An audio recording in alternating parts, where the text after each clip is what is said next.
patuloy mong pagbibigay ng proteksyon at walang hanggang pagpapala sa kanyang buhay. Maraming maraming salamat po, Panginoon ko, Lord God, sa lahat po ng testimony na aming narinig sa umagang ito. In Jesus' mighty name we pray. Amen and amen. At ibinabalik ko na po ang ating gawain sa ating pong Senior Pastor, Tay Alex Nosuelo. Amen.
Men, good morning po. Naririnig po ako na malinaw.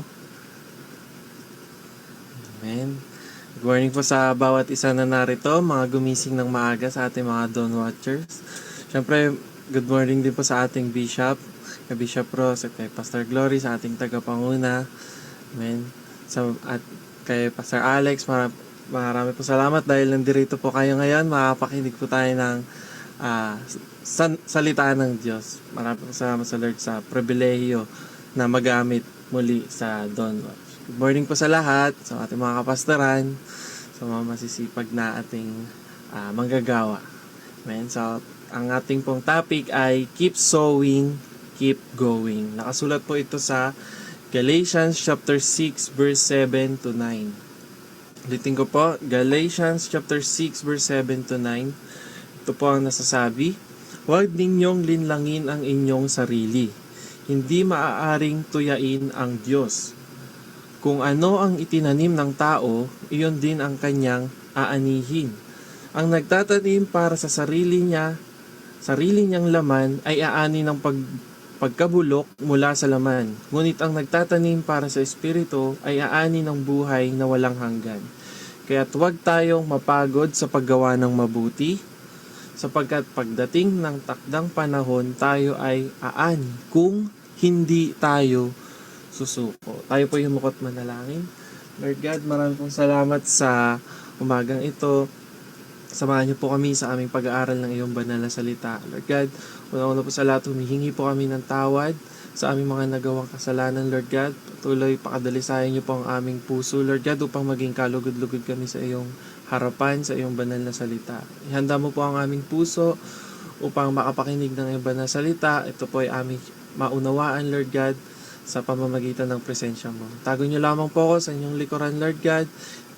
Maamin ako, wala po akong kayang gawin, Lord God, kung walang pagsama mo. Nawa, Lord God, tinig mo po ang kanilang marinig, hindi ang aking sarili. Nangkin po namin nakatagumpayan ng gawain ito sa pangalan ni Jesus. Amen. Amen. Ang ating topic po, ulitin ko, keep sowing, keep going. Amen. Manatili tayong nagtatanim. Manatili tayo sa ating paglakad. Amen. Kasi maraming tao ang sumuko, hindi dahil mahina sila. Sumuko dahil nainip. Marami ang tumigil hindi dahil wala silang kakayahan, kundi napagod sila. Marami ang umatras hindi dahil mali ang kanilang direksyon, kundi dahil nasaktan sila habang naglalakad. Meron din mga taong tahimik na lamang nawala sa paglilingkod sa Panginoon dahil pakaramdam nila ay wala namang nangyayari sa kanilang sakripisyong ginagawa. Minsan hindi natin sila masisi. Mahirap magpatuloy kapag kapag matagal kang naghihintay pero parang walang bunga ang ginagawa mo. Marahil, may ilan sa atin ganito ang nararamdaman ngayon. Baka tungkol sa itong message ngayong umaga.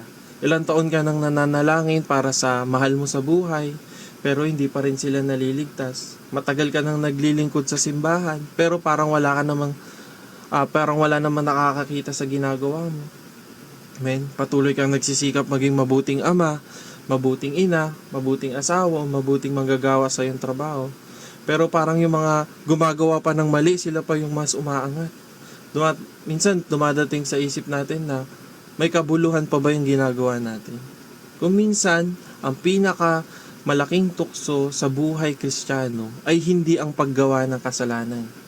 Ang pinakamalaking tukso ay ang tumigil sa paggawa ng mabuti. Gusto ng kaaway, tumigil ka sa paglilingkod. Hindi ka nga nagagalit sa Diyos, pero napapagod ka na sa Kanya. Hindi ka naman tumalikod sa iyong pananampalataya, pero nawawalan ka naman ng sigla. Hindi mo nga iniwan ng Panginoon, pero unti-unti mo nang iniiwan yung dating init ng iyong paglilingkod. Yan ang gustong mangyari ng kaaway. Huminto tayo bago pa dumating yung panahon ng pag-ani. Isipin natin, yung isang magsasaka, hindi siya nagtanim ngayon tapos umani bukas. Kapag naibaon na niya yung binhi, yung seed sa lupa, wala na siyang nakikita. Tama po? Kung titignan mo ang bukid kinabukasan, parang wala pa rin nangyari. Makalipas ang ilang linggo, ganun pa rin yung itsura ng lupa. Pero sa totoo, may nangyayari sa ilalim ng lupa. Merong buhay, merong ugat na unti-unting umuusbong kahit hindi pa ito nakikita ng mata. Kung hihinto ang magsasaka sa pagdidilig dahil wala pa siyang nakikita na halaman, siya mismo ang sisira ng sarili niyang ani. Ganyan din ang ating spiritual na buhay. Hindi lahat ng ginagawa natin para sa Diyos, agad nakikita yung resulta. May mga panalangin na taon ang bibilangin bago masagot. May mga paglilingkod na dekada bago mo makita ang bunga. May mga kabutihan tayong ginagawa na maaaring hindi tayo yung makikinabang, kundi yung mga susunod nating henerasyon. Pero ito po ang tandaan natin. Ang Diyos ay Diyos ng proseso, hindi lang ng resulta. Amen? Ang layunin ng Diyos sa buhay natin, hindi lang tayo bigyan ng blessing, hindi lang bigyan tayo ng ani. Gusto niya rin tayong hubugin habang tayo ay naghihintay. Amen? Ito yung mensahe na pinapaalala sa atin ni Apostol Pablo sa mga taga-Galacia. Noong panahon pa nila, amen, ang mga mananampalataya noon, dumaan sa pagod, dumaan sa pagsubok, dumaan sa iba't ibang impluensya na nagpapalayo sa katotohanan. Kaya bago niya sabihin sa atin na huwag kayong mapagod sa paggawa ng mabuti, pinaalala niya muna yung isang napakahalagang prinsipyo ng Diyos. Ang bawat binhing itinatanim ay may katapat na ani. Amen? Sure na meron tayong aanihin. Wala kang ginagawa na nawawala sa paningin ng Diyos. Walang kabutihan ang nasasayang, walang katapatan ang nalilimutan. Kaya ngayong umaga, nais ko po hamunin ang bawat isa sa atin. Maaaring wala ka pang nakikitang bunga ng iyong panalangin. Maaaring wala ka pang nakikitang pagbabago sa iyong pamilya. Maaaring parang tahimik ang Diyos sa sitwasyon mo ngayon. Ito po ang ating tema. How can we experience God's promise harvest? Paano natin mararanasan yung pangako ng Diyos na harvest? Una, nakasulat ito sa verse 7. Sabi, do not be deceived. God is not mocked. For whatever a man sows, that he will also reap. Amen? Sa ating point 1, sow in the right seed. Itanim yung tamang seed. Amen? Sabi, whatever a man sows, that he will also reap. Kung ano ang itinanim ng tao, yun din ang kanyang aanihin. Hindi sinabi sa talata na minsan aani ka. Hindi rin sinabi na baka aani ka. Amen? Ang sabi, ano man ang tinanim mo, yun din ang aanihin mo. Ito yung principle ng Diyos na hindi nagbabago. Kung magtatanim ka ng palay, aani ka ng palay. Kung mais ang tinanim mo, hindi ka makakakita ng nyug sa panahon ng anihan. Ang uri ng ani ay laging nakadepende sa uri ng binhing itinanim. Ganito rin sa ating buhay po. Ang bawat salita na lumalabas sa ating bibig, parang binhi yan na tinatanim natin sa puso ng tao. Bawat desisyon na ginagawa natin, yan ay binhing may bunga balang araw. Kaya yung bawat araw na pinipili nating sumunod, araw na pinipili nating sumuway sa Diyos, lahat yan ay may katapat at magkakaroon ng resulta. Kaya bago tayo magreklamo sa sitwasyon natin ngayon, bakit parang ang pangit ang inaani ko? Tanungin mo muna yung sarili mo. Ano ba yung tinatanim mo araw-araw? Amen?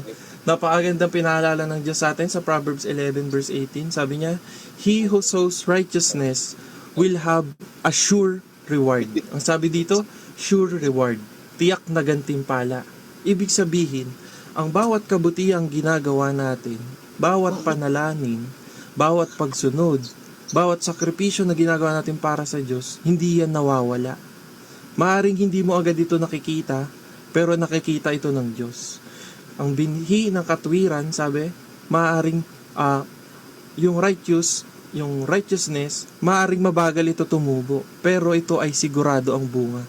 Dahil ang Diyos na mismo ang nagsabi, at siya ang nangangasiwa ng ani na ito. Pag inisip natin, di ba, yung mga magsasakang nagtatanim, hindi niya hinuhusgahan ang kanyang bukid batay sa itsura ng kinabukasan. Alam niyang may panahon ang bawat proseso. Sa parehong paraan, ganun din tayo. Huwag nating husgahan ang ating spiritual na buhay base sa nakikita natin sa kasalukuyan. Ang Diyos gumagawa kahit walang nangyayari. Yung mga ugat na punong matibay ay unang lumalalim bago makita ng iba. Amen? Pwedeng yan din ang ginagawa ng Diyos sa iyo ngayon. Pinapalalim niya muna ang iyong pananampalataya bago kanya itaas. Pinapalalim niya muna ang ugat bago ka magkakaroon ng halaman. Naalala natin talinghaga ni Jesus tungkol sa mga hasik sa Lucas chapter 8 verse 15. Sabi niya, But the ones that fell on the good ground are those who having heard the word with a noble and good heart, keep it and bear fruit with patience. Bear fruit with patience. Amen. Hindi sinabi ng Diyos na ang mabuting lupa ay agad namunga. Sabi niya, ang tunay na bunga ay may kasamang pagtsatsaga. Magkaroon tayo ng pagtsatsaga. Ang taong may mabuting puso, hindi lang basta tumatanggap ng salita ng Diyos. Amen. Ano pala? Iniingatan ito. Isinasabuhay ang salita ng Diyos. Naghihintay siya na lumago ito sa tamang panahon. Ganito po ang tamang pagtatanim. Tinuturuan po tayo ngayong umaga. Hindi lang sa pagtanggap ng salita, kundi sa pagpapanatili hanggang ito ay mamunga. Kung minsan gusto natin umani ng kapayapaan, pero ang tinatanim natin galit. Gusto nating umani ng matatag na pamilya, pero wala tayong panahon na tinatanim para sa ating asawa at mga anak. Gusto nating umani ng malalim na pananampalataya, pero bihira naman tayong magbasa ng salita ng Diyos, o kaya bihira tayong manalangin. Amen?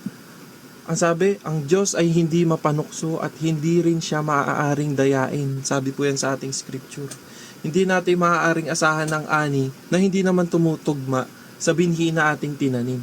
Amen? Yan po yung prinsipyo ng Diyos na sinasabi ko kanina. Tama po. Ang prinsipyo niya ay pareho noon, ngayon at magpakailanman. Kaya ang unang hamon sa ating unang puntos, hindi agad tungkol sa pag-aani.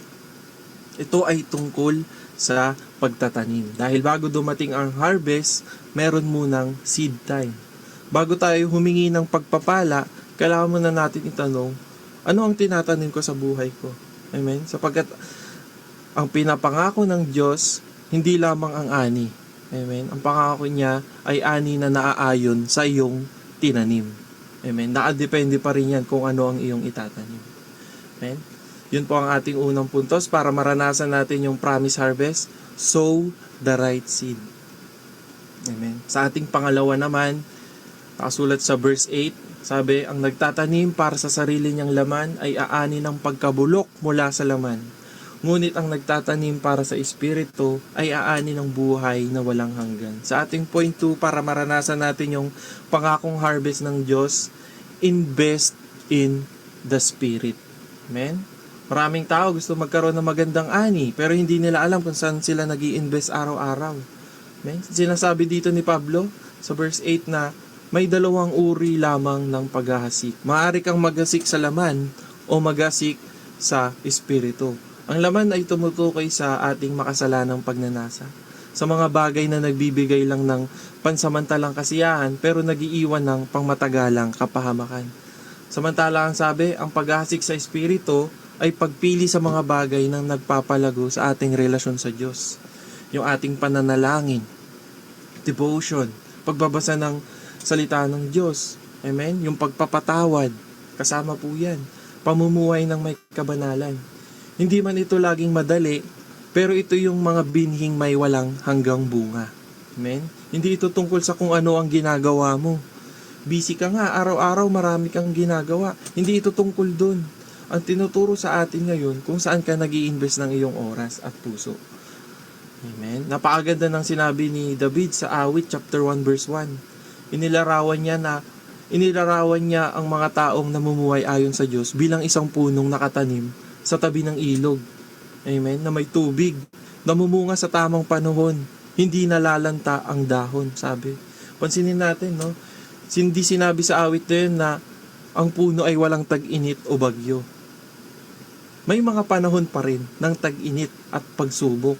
Ngunit nananatili itong matatag dahil ang ugat nito ay nasa tamang pinanggagalingan ng buhay. Ganyan din tayong mga taong nag-i-invest sa spirit. Maaaring dumaan siya sa problema, mawalan ng trabaho, magkasakit, o kaya makaranas ng kabiguan.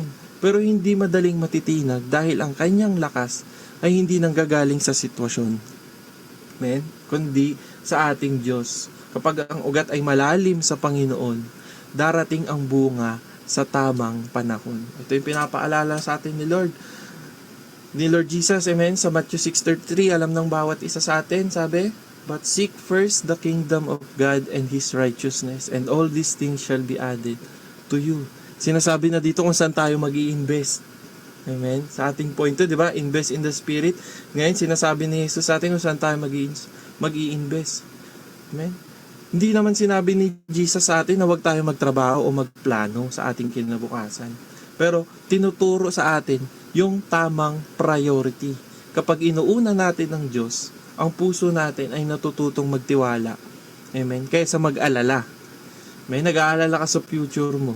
Pero kung inuna mo ang Lord, malalaman mo ang Diyos ay magpo-provide. Amen? Papaalala niya sa atin na yung mga desisyon natin dapat nakaayon sa kanyang kalooban. Maraming tao, amen po, abalang-abala sa pag-iipon ng kayamanan, pero napapabayaan yung kanilang spiritual na buhay. Kaya sa huli, maaaring maging mayaman nga sila sa ating mundo, pero mahirap naman sa pananampalataya. Kaya kung gusto nating maranasan yung ani ng Diyos, kailangan natin siguraduhin na ang pinakamalaking investment natin ay hindi lang sa mga bagay na lilipas. Hindi sa mga bagay, sabi dito, hindi sa mga yung kung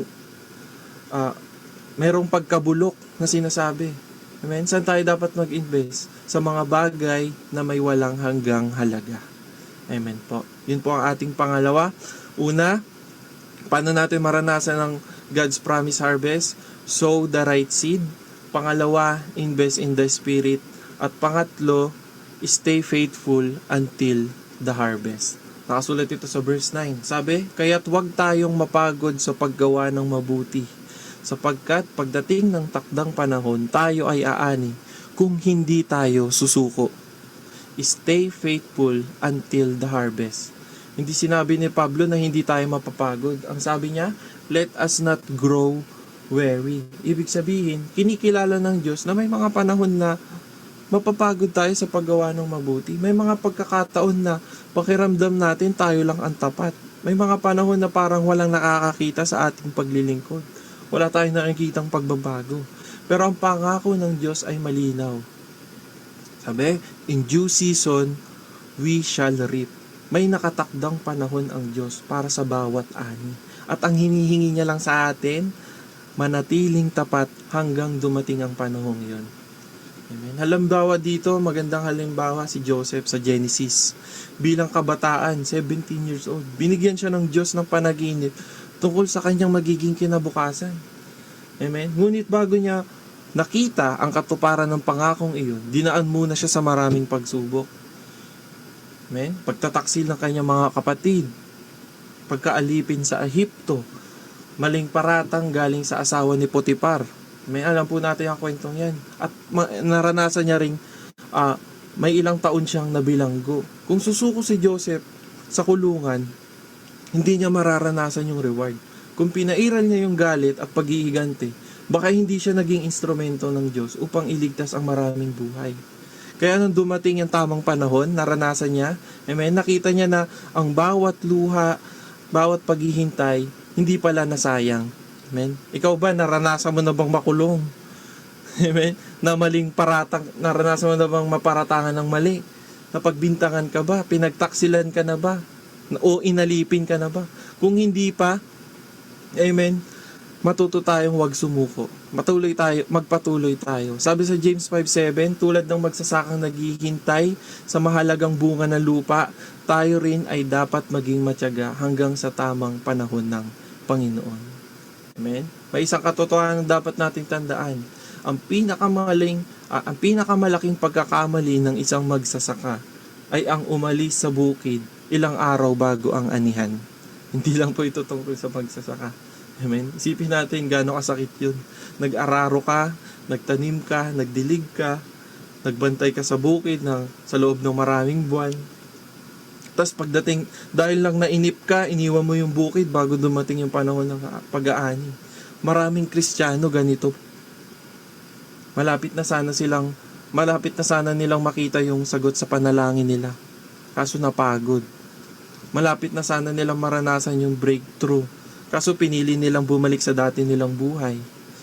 Kaya ang hamon ng Panginoon sa atin ngayon ay simple ngunit makapangyarihan. Huwag kang huminto habang wala pa yung sinasabing tapos. Amen? Ang due season ay hindi nakabase sa ating relo o sa ating timeline, kundi ito ay nakabase sa timing ng ating Diyos. Kaya habang naghihintay, magpatuloy kang magtanim, magpatuloy kang maglingkod, at magpatuloy kang magtiwala. Amen? Sapagkat ang Diyos na nangako ay tapat. Ang kanyang ani ay laging dumarating sa tamang panahon. Amen po. Kaya mga kapatid, sa pagtatapos ng ating mensahe ngayong umaga, gusto ko lang pong ipaalala yung palaging sinasabi sa atin. Ang buhay Kristiyano, hindi isang sprint. Amen? Ito ay isang marathon. Hindi ito tungkol sa kung sino ang pinakamabilis magsimula. Ito ay tungkol kung sino yung mananatiling tapat hanggang sa katapusan. Maraming tao yung masigasig sa umpisa pero natitigil sa kalagitnaan. Marami yung masayang maglingkod kapag maganda pa ang takbo ng buhay. Tapos hihinto kapag dating ng pagsubok, sumusuko na. Kaya ang tunay na pananampalataya ay hindi nasusukat sa lakas ng simula, kundi ito ay sa katapatan ng pagpapatuloy. Amen? Sa ating scripture, 3 bagay ang itinuro sa atin upang maranasan ang pinangakong harvest ng ating Diyos. Una, sow the right seed. Hindi natin maaasahang magbago ang ating ani. Hindi mo maaasahang magbago ang iyong harvest kung hindi mo babaguhin ang iyong itinatanim. Ang bawat salita, bawat desisyon, bawat panalangin, bawat gawa, amen, na ating ginagawa, bawat pagsunod natin sa Diyos, lahat yan ay binhi na may bunga.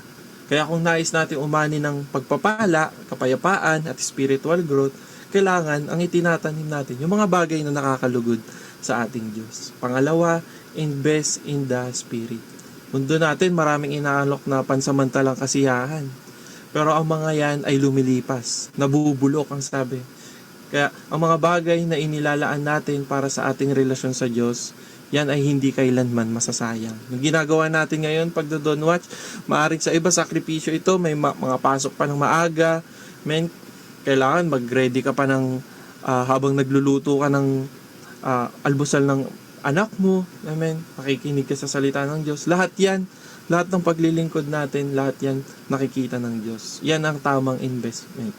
Amen? Yung bawat minuto na ginugugol natin sa pananalangin, yung bawat page na binabasa natin sa Biblia, amen? Yung bawat salita o lyrics ng inaawit natin sa Diyos, bawat sakripisyo natin sa paglilingkod. Amen? Lahat yan ay investment na mayroong walang hanggang halaga. Amen? Maaaring hindi natin ito nakikita agad, pero nakikita ito ng Diyos. Sa ating last pangatlo, Stay faithful until the harvest. Huwag mong hayaan ang pagod ang magpatigil sa'yo. Huwag mong hayaan ang kabiguan ang magpabago ng direksyon na binigay sa'yo ng Diyos. Amen. Huwag mong hayaan ang tagal ng paghihintay ang magpalamig sa'yo. Tandaan natin, pangako ng Diyos. Sabi niya sa verse 9 sa ating scripture, "For in due season, we shall reap if we do not lose heart." Amen? Ang due season ay hindi huli at hindi rin maaga. Ito ay eksaktong oras na itinakda ng Diyos. Kapag dumating yon, mauunawa mo kung bakit kanya pinaghintay. Amen? Makinig ka sa mga testimonies. Amen? Dito pa lang sa ating samahan, sa ating simbahan. May mga nauna nang sa ating umani. Maririnig mo yung mga kanilang mga pinagdaanan. Amen? Malalaman mo, baka higit pa sa pinagdadaanan mo ngayon yung mga pinagdaanan nila bago sila umani. Marahil ngayon, marami sa atin na sa panahon pa rin ng pagtatanim. Patuloy kang umiiyak sa panalangin mo sa iyong pamilya. Patuloy kang nagsisikap na maging tapat sa iyong trabaho. Patuloy kang naglilingkod kahit konti lang ang nakaka-appreciate sa iyo. Kung ikaw yon, nais kong sabihin sa iyo ngayong umaga, huwag mong hukayin ang binhing matagal mo nang itinanim. Dahil lang wala ka pang nakikitang bunga. Kung sa sanlibutan, sinasabi nila, palagi nasa huli ang pagsisisi. Sa ating mga anak ng Diyos, nasa huli ang pag-aani. Amen? Matuto lang tayo maghintay at manampalataya. Baka matulad ka sa iba na nainip. Amen? Sa tagal ng panahon, napaaga ang kanilang pagbunot ng binhi. Saan nila nakita na, ay, di ba, pagbunot sa lupa, ay, malaki na pala yung ugat ko sa ilalim. Di ko nakita. Kaso wala na, nahugot na. Amen? Ang Diyos gumagawa kahit hindi mo nakikita. Habang tahimik ang lupa, amen, merong ugat na umuusbong sa ilalim nito. Habang tahimik ang langit, kumikilos ang kamay ng Diyos sa buhay mo. Kaya keep sowing, keep growing, keep going, don't quit too soon. Ang Diyos ay hindi pa tapos sa iyong buhay. Ang pinakamagandang bahagi ng iyong kwento ay maaaring hindi pa nangyayari ngayon. Magpatuloy ka lang sa pagtatanim. Amen. Magtanim ng mabuti. Magpatuloy ka lang magtiwala. Magpatuloy ka lang maglingkod. Sapagkat ang Diyos natin na nangako ay hindi nagsisinungaling. Sa kanyang tamang panahon, aani ka rin. Amen po. Sa Diyos po ang papuri. Tayo po yumukot manalangin. Lord God, maraming salamat po sa iyong banal na salita na aming napakinggan sa umagang ito. Turuan mo po kaming mamuhay ayon sa Espiritu at hindi naaayon sa aming sariling kagustuhan, Lord God. No, maging gabay namin ang iyong banal na salita ngayong umaga sa bawat desisyon na aming gagawin. Maraming salamat, Lord God, dahil naniniwala kami na ikaw po ay tapat sa iyong mga pangako. Maraming po salamat sa katagupay na gawain ito sa pangalan ni Jesus. Amen. Sa Diyos po ang papuri.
Amen.